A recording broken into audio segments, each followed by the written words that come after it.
So if anybody has been watching the news recently, like in the past, this whole school year, you've heard something about the bailout. Like all these bailouts are going on to all these companies to protect them, and it's our money going to keep these companies from going bankrupt. And one of the biggest bailouts that's been going on recently was TARP, and TARP stands for the Troubled Assets Relief Program, and the program was to give $700 billion to these lending companies and banks that had gave out too many subprime mortgages or who had given out too many loans that people couldn't pay back. So my main claim was that passing the TARP program was a mistake. And my three supporting facts are that it was not well thought out or debated, it didn't have enough guidelines, and it had a lot of unrelated spending that had nothing to do with troubled assets. Okay. So the first point is that it was not well thought out or debated. From the time that TARP was suggested to Congress or brought up in, the Senate, from the time it was brought up in the Senate to the time it was passed in the House of Representatives was 4 days. So people couldn't really, the representatives and senators couldn't really get a good handle on what was happening. And even Declan McCullough, he was a CBS News correspondent, has to do with economics, and he said that the bailout legislation was written hastily and rushed to a vote before most legislators had a chance to understand the intricacies of the complex 442-page regulatory measure. So this kind of means that it was rushed so fast that the senators couldn't understand what was being said, so they didn't have time to properly debate or revise what was being said. And because it was passed so fast, less than 2 weeks later, there were already revisions made, and even now there's still being revisions made to this program. Okay, and this kind of leads to the next thing, that it didn't have enough guidelines.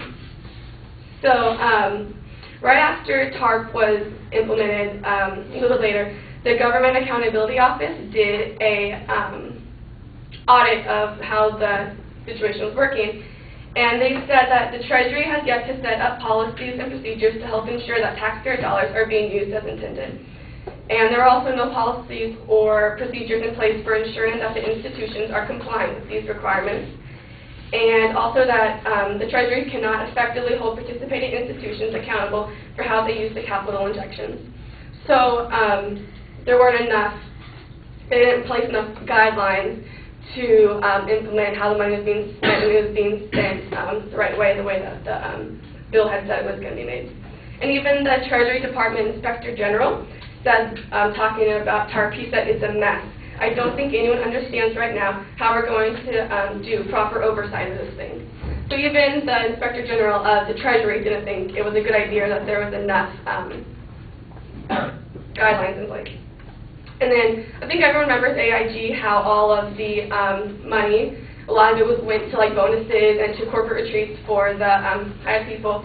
And this bill didn't do much to stop that either.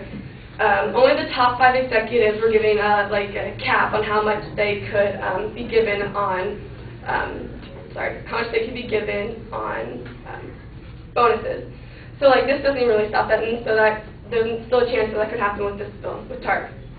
Okay, which leads to my last point, that TARP legislation included a lot of spending unrelated to troubled assets.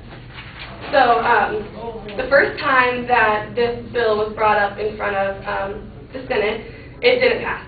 But then the next day they brought it back, and it did pass. And the reason it did pass was because the representatives that didn't vote for the first time, they got special sweeteners in the pot. They call it pork barrel spending. That if you vote yes on this, then we'll add this to the bill. So some of the things that they added were a wooden arrow company in Washington didn't have to pay taxes on a lot of the arrows that they were sending out. And there's also incentives for films being shot in the U.S. And another one, which is Section 211 of the bill, or the program, was that employers would get reimbursed for paying for bike repairs of their commuting employees.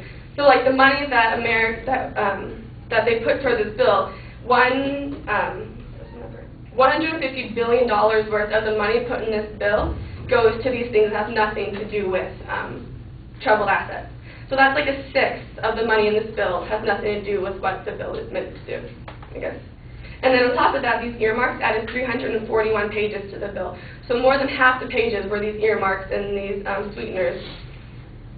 And so this just, so due to these facts, that TARP was ill thought out, doesn't guard Americans' money, and uses the money for unrelated expenses, I believe that passing TARP was a mistake.